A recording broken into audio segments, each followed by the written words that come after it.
Hello बच्चों। आज हम पढ़ेंगे पदबंध। पदबंध पढ़ने से पूर्व पद किसे कहते हैं इसे हम संक्षिप्त में समझेंगे।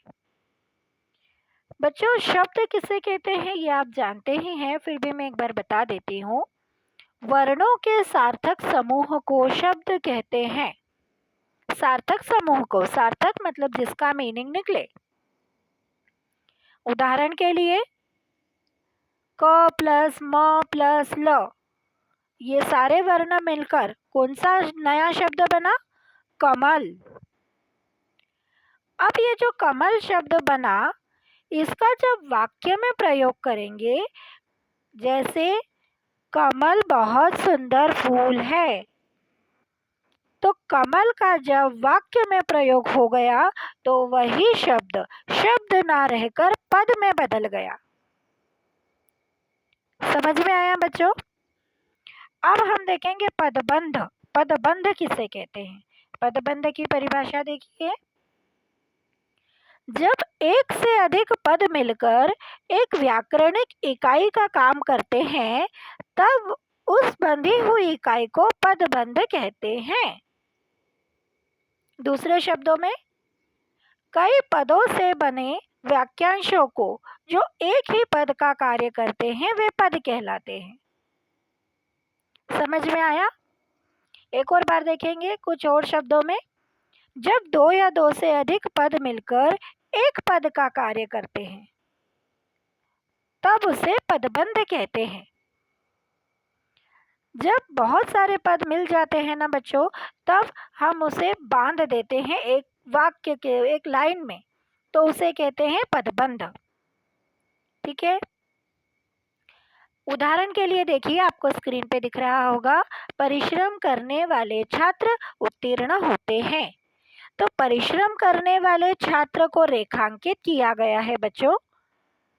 तो परिश्रम करने वाले क्या हैं? ये सब पदबंध है। ठीक है। अब पदबंध के भेद देखिए। पदबंध के 5 भेद होते हैं। पहला संज्ञा पदबंध, दूसरा सर्वनाम पदबंध, तीसरा विशेषण पदबंध, चौथा क्रिया पदबंध और पांचवा क्रिया विशेषण पदबंध। संज्ञा, सर्वनाम, विशेषण, क्रिया विशेषण ये सब आप जानते ही हैं, फिर भी जब हम इसे समझेंगे तो मैं आपको एक और बार समझा दूंगी। ठीक है। सबसे पहले हम देखेंगे संज्ञा पदबंध। किसे कहते हैं संज्ञा पदबंध? देखिए, परिभाषा लिखी है स्क्रीन पर। वाक्य में संज्ञा पदों की जगह प्रयुक्त होने वाले शब्द संज्ञा पदबंध कहलाते हैं।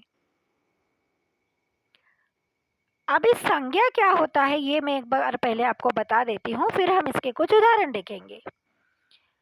किसी व्यक्ति, वस्तु, स्थान या भाव के नाम को संज्ञा कहते हैं। उदाहरण के लिए राम, श्याम, टेबल, कुर्सी, मुंबई, भोपाल, बुढ़ापा, जवानी आदि। याद आया? अब संज्ञा पदबंध किसे कहेंगे इसके उदाहरण देखिए तो आपको अच्छे से समझ में आ जाएगा। बच्चों, जब हम पदबंध पढ़ते हैं और परीक्षा में जब भी पदबंध पूछे जाएंगे तो ये रेखांकित होंगे, जहाँ पे अंडरलाइन होगी वो होंगे पदबंध, या फिर अलग रंगों में लिखे हुए होंगे, या फिर ब्रॉड करके मोटे अक्षरों में लिखे हुए होंगे। ठीक है।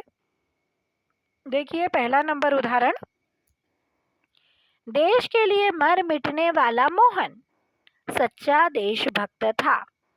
तो देश के लिए मर मिटने वाला मोहन ये पदबंध है। तो ये कौन सा पदबंध है? ये संज्ञा पदबंध है। कैसे पता पड़ा? इसकी एक ट्रिक है, वो ट्रिक हम देख लेंगे तो हमें समझ में आ जाएगा। संज्ञा पदबंध जो भी हो, जहां पर भी खत्म होगा उसे हमें पहचानना पड़ेगा कि वह संज्ञा है, सर्वनाम है, विशेषण है, क्रिया विशेषण है, क्या है है ना। जैसे हम ये वाला ही उदाहरण देखते हैं, देश के लिए मर मिटने वाला मोहन। तो मोहन क्या है? मोहन संज्ञा है, नाम है ना, ये नाम संज्ञा होती है। तो मोहन नाम है और मोहन के ऊपर पदबंध समाप्त हो गया, है ना। मतलब ये मोहन के बारे में कहा जा रहा है, जो भी कुछ कहा जा रहा है, देश के लिए मर मिटने वाला मोहन। तो मोहन क्या है? संज्ञा, इसलिए ये संज्ञा पदबंध होगा। इसकी ट्रिक याद रखना आप तो, कि आखिरी में जो भी शब्द आपको दिखेगा वह संज्ञा हो, सर्वनाम हो, तो वो पदबंध भी वही होगा। ठीक है। दूसरा उदाहरण देखिए, बाहर से आए हुए व्यक्ति ने सभा का आयोजन किया। व्यक्ति, तो व्यक्ति क्या है? संज्ञा, व्यक्ति जातिवाचक संज्ञा है। ठीक है। तीसरा नंबर देखिए, लाल बालों वाला सिपाही चिल्लाने लगा। सिपाही है आखिरी में, सिपाही क्या है? सिपाही संज्ञा है, तो इसलिए ये संज्ञा पदबंध होगा। उसके बाद में चौथा देखो, उसकी व्याकुल आंखें वामिरों को ढूंढने में व्यस्त थी। व्याकुल आंखें, आंखें क्या है? आंखें संज्ञा है, इसलिए ये संज्ञा पदबंध होगा। पांचवा देखिए, ततारा की तलवार एक विलक्षण रहस्य थी। ततारा की तलवार, तलवार क्या है? संज्ञा, इसलिए ये संज्ञा पदबंध होगा। समझ में आ गया होगा। अब हम दूसरा देखते हैं, सर्वनाम पदबंध। सर्वनाम किसे कहते हैं? जैसा कि हमने अभी देखा, संज्ञा, किसी व्यक्ति, वस्तु, स्थान या भाव के नाम को संज्ञा कहते हैं। सर्वनाम किसे कहते हैं? संज्ञा के स्थान पे प्रयोग होने वाले शब्दों को सर्वनाम कहते हैं। ठीक है। अब सर्वनाम पदबंध किसे कहते हैं, ये देखिए आप। वाक्य में सर्वनाम पद का कार्य करने वाले पदबंध सर्वनाम पदबंध कहलाते हैं। उदाहरण देखिए, शेर की तरह दहाड़ने वाले तुम क्यों कांप रहे हो। यहाँ पे तुम क्या है? मतलब जब आखिरी पद होगा, जो रेखांकित होगा या जो बड़ा होगा, उसका जो आखिरी पद होगा वह संज्ञा है, सर्वनाम है, ये हम देखेंगे, जैसा मैंने पहले भी बताया था। तो इसमें आखिरी पद क्या है? इसमें आखिरी पद है सर्वनाम। देखिए, तुम, मैं, वह, कोई, कुछ, ये सारे आखिरी पद है। 5 उदाहरण के 5 आखिरी सर्वनाम है। सर्वनाम के उदाहरण क्या होगा? सर्वनाम के उदाहरण क्या होंगे बच्चों? तुम, मैं, वह, उसका, किसने, कुछ, कोई, उसने, ये सारे सर्वनाम शब्द हैं, है ना। देखिए पहला उदाहरण, शेर की तरह दहाड़ने वाले तुम क्यों कांप रहे हो। पदबंध में जो पद है आखिरी, वो कौन सा पद है? वह है तुम। तो इसलिए ये तुम क्या है? सर्वनाम, इसलिए ये सर्वनाम पदबंध होगा। दूसरा वाला देखिए, मंदिर के बाहर खड़ा मैं क्या है? सर्वनाम, इसलिए ये सर्वनाम पदबंध होगा। तुम्हारा इंतजार करता रहा। तीसरा नंबर देखिए, हमेशा शैतानी करने वाला वह आज शांत है। वह क्या है? वह सर्वनाम है, इसलिए ये सर्वनाम पदबंध होगा। आपके मित्रों में से कोई समय पर नहीं पहुंचा। कोई क्या है? कोई सर्वनाम है, अनिश्चयवाचक सर्वनाम, इसलिए ये सर्वनाम पदबंध होगा।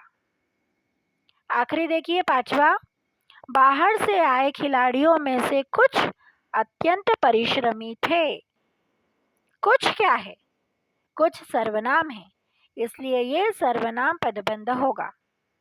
इसकी बस ट्रिक ध्यान रखिए कि आखिरी पद यदि संज्ञा है तो संज्ञा पदबंध, आखिरी पद यदि सर्वनाम है तो सर्वनाम पदबंध। ठीक है। आगे देखिए, विशेषण पदबंध। जो पदबंध संज्ञा या सर्वनाम की विशेषण के रूप में प्रयुक्त होते हैं उन्हें विशेषण पदबंध कहते हैं।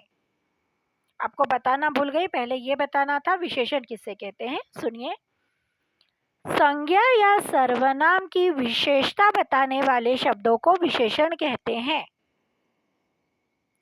ठीक है, अब विशेषण पदबंध देखेंगे। जो पदबंध संज्ञा या सर्वनाम के विशेषण के रूप में प्रयुक्त होते हैं उन्हें विशेषण पदबंध कहते हैं। आ गया होगा समझ में आपको, है ना। जो विशेषण है और विशेषण पद में बहुत ज्यादा अंतर नहीं है। पहला वाला उदाहरण देखिए और अच्छे से समझ में आ जाएगा। देखिए, प्रतिदिन व्यायाम करने वाले व्यक्ति स्वस्थ रहते हैं। अब इन्होंने जो काले अक्षरों में लिखा है वह वाले तक लिखा है, प्रतिदिन व्यायाम करने वाले। तो वाले क्या है, मतलब विशेषण, संज्ञा या सर्वनाम की विशेषता बताने वाले शब्दों को विशेषण कहेंगे, है ना।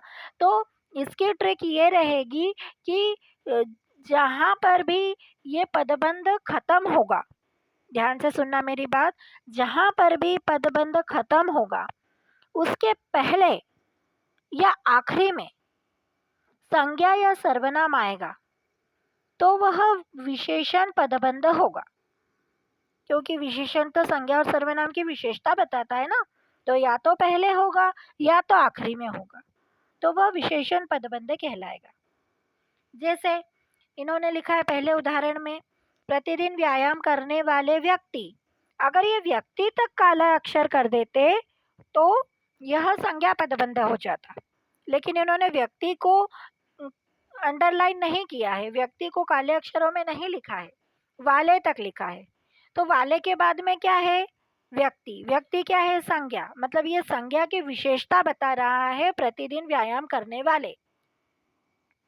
जैसे व्यक्ति, कपड़ा, पेड़, ये सब क्या है, ये संज्ञा है। तो संज्ञा की विशेषता बताई जा रही है, इसलिए ये विशेषण पदबंध होगा। ठीक है, दूसरा उदाहरण देखिए, सस्ता खरीदा हुआ कपड़ा नहीं चलता। कपड़ा क्या है, कपड़ा संज्ञा है। ये संज्ञा की परिभाषा बताई जा रही है, सस्ता खरीदा हुआ, इसलिए ये विशेषण पदबंध होगा। बंगले के पीछे लगा पेड़ गिर गया। पेड़ क्या है, संज्ञा। संज्ञा की परिभाषा बताई जा रही है, बंगले के पीछे लगा, तो इसलिए ये विशेषण पदबंध होगा। पांचवा उदाहरण देखिए, तुम उसे किताब का कीड़ा कहते हो। उसे क्या है, सर्वनाम। सर्वनाम की विशेषता है किताब का कीड़ा, इसलिए ये विशेषण पदबंध होगा। आगे देखिए, क्रिया पदबंध। क्रिया किससे कहते हैं बच्चों, क्रिया किससे कहते हैं ये आप सब अच्छे से जानते हैं, फिर भी मैं एक बार बताऊंगी। जो भी हम काम करते हैं उसे क्रिया कहते हैं। ठीक है, जैसे उठना, बैठना, सोना, जागना, खाना, दौड़ना, ये सब क्या है, क्रिया है। ठीक है, क्रिया पदबंध देखेंगे, एक से अधिक क्रियापद मिलकर जहाँ क्रिया का कार्य संपन्न करते हैं, पूरा करते हैं, वहाँ क्रिया पदबंध होता है। क्रिया पदबंध पहचानने की ट्रिक ये है कि ये आखिरी में रेखांकित होती है या ये आखिरी में बड़े अक्षर करके लिखी जाती है, क्योंकि क्रिया तो आखिरी में ही आती है ना। जब भी हम वाक्य बनाते हैं क्रिया पहले तो आती नहीं है, तो क्रिया पदबंध आखिरी में ही रेखांकित करके जो लिखा होगा वो क्रिया पदबंध होगा। देखिए उदाहरण, नाव पानी में डूबती चली गई। डूबती चली गई क्या है, क्रिया पदबंध। पतंग हवा में उड़ती चली गई। उड़ती चली गई क्या है, क्रिया पदबंध। वह चलता ही जा रहा है। चलता ही जा रहा है ना। हमारे विद्यार्थी पढ़कर सो गए। पढ़कर सो गए। मीरा गाते गाते नाचने लगी। क्रिया पदबंध। ठीक है, आगे देखिए, आखिरी पदबंध है क्रिया विशेषण पदबंध। क्रिया विशेषण किससे कहते हैं, क्रिया अर्थात काम, काम की विशेषता बताने वाले शब्दों को क्रिया विशेषण कहते हैं। क्रिया विशेषण पदबंध किसे कहते हैं? देखिए, क्रिया विशेषण की जगह प्रयुक्त होने वाले क्रिया विशेषण की जगह प्रयुक्त होने वाले एक से अधिक पदों का समूह क्रिया विशेषण पदबंध कहलाता है। पहला नंबर है, देखिए, कमल धीरे धीरे चलता है। चलता है क्या है? चलने की क्रिया हो रही है। तो कैसे चल रहा है वो? धीरे धीरे। तो ये क्रिया पदबंध होगा, क्रिया विशेषण पदबंध होगा। दूसरा नंबर देखिए, नीलिमा तेज दौड़ते दौड़ते थक गई। थक गई क्या है? क्रिया। कैसे थक गई वो? तेज दौड़ते दौड़ते। तो तेज दौड़ते दौड़ते होगा क्रिया विशेषण पदबंध। रमेश दांत पीसता हुआ आ रहा है। आने की क्रिया कर रहा है रमेश। तो क्रिया की विशेषता क्या है? दांत पीसता हुआ। कछुआ बहुत धीमी गति से चलता है। तो कछुआ चलने की क्रिया कर रहा है।